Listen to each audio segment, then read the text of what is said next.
The time starts now.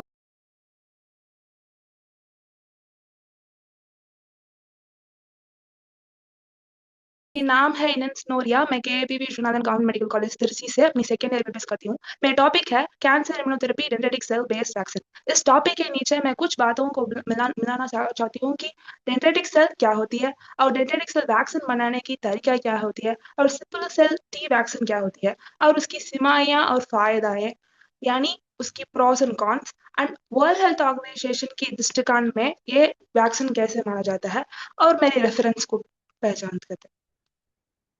Dendritic cell vaccine क्या होते हैं? डेंड्रेटिक सेल पहली क्या होती है?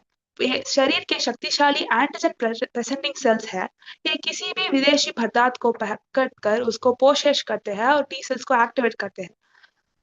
पहले एंटीजन उठाते हैं और उसे MCH यानी मेजर हिस्टोकम्पैटिबिलिटी कॉम्प्लेक्स 1 और 2 पर दिखाने हैं और CD8+ और CD4+ साइटोटॉक्सिक टी सेल्स और साइटोटॉक्सिक हेल्पर टी सेल्स को एक्टिवेट करते हैं।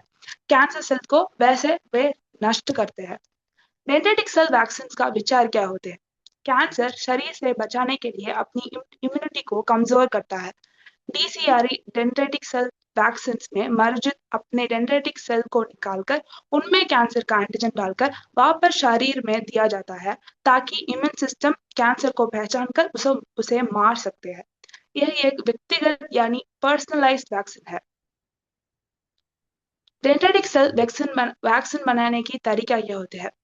वो वो 5 स्टेप्स का होती है। पहली स्टेप है ल्यूकोफोरेसिस, यानी खून से मोनोसाइट्स को निकालना, और दूसरा स्टेप होती है मोनोसाइट्स से DC सेल बनाना, कैंसर एंटीजन डालना और डेंड्रेटिक सेल्स को मैच्योर बनाना।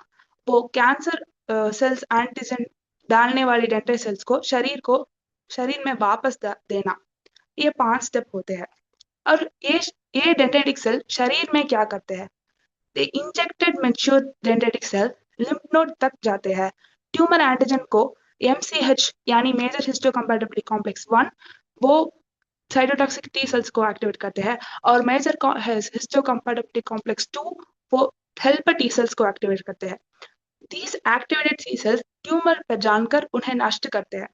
Helper T cells immune system को मेमोरी बनाते हैं, वो ताकि अगली बार कैंसर एंटीजन मिलने पर उसको नष्ट करते हैं। सिंपल सेल टी वैक्सीन प्रोवेंज कहते हैं इसको। क्यों प्रोवेंज? प्रोवेंज का अर्थ होता है पर्सनलाइज्ड सेलुलर इम्यूनिटी वैक्सीन। एक फर्स्ट पहली FDA अप्रूव्ड डेंड्रेटिक सेल आधारित वैक्सीन है। इसे मोनोस्टैटिक कैस्ट्रेशन रेसिस्टेंट प्रोस्टेट कैंसर यानी MERPC कहते हैं। प्रोस्टेट कैंसर के लिए इसको उपयोग करते हैं। यही एक व्यक्तिगत यानी again the same personalised immunotherapy होती है। इसकी संरचना क्या होती है? संरचना यानी कॉम्पोजिशन। इस वैक्सीन के कॉम्पोजिशन में क्या क्या होते हैं? तीन। पहली APC यानी एंटीजन प्रेजेंटिंग सेल और prostatic acid phosphate, prostate cancer की संबंधित एंटीजन वो रहती है उस पर, और GMCF ग्रैनुलोसाइट्स मोनोसाइट्स इम्यूनोसेल्स को नष्ट करने वाले साइटोकाइन्स होने वाली ग्रैनुलोसाइट्स मोनोसाइट्स की फ्लूइड होते हैं। और उसकी कार्यविधि कुछ भी नहीं है, एक मैकेनिज्म क्या होती है?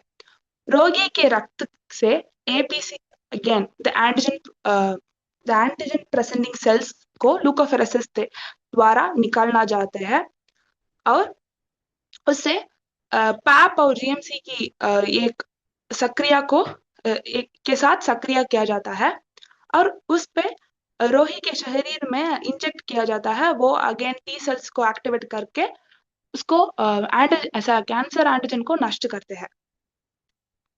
इसका क्लिनिकल आउटकम्स क्या होती है? कुल जीवन काल औसतन 4 महीने की वृद्धि होती है। रोगी की प्रगति को धीमा करते हैं।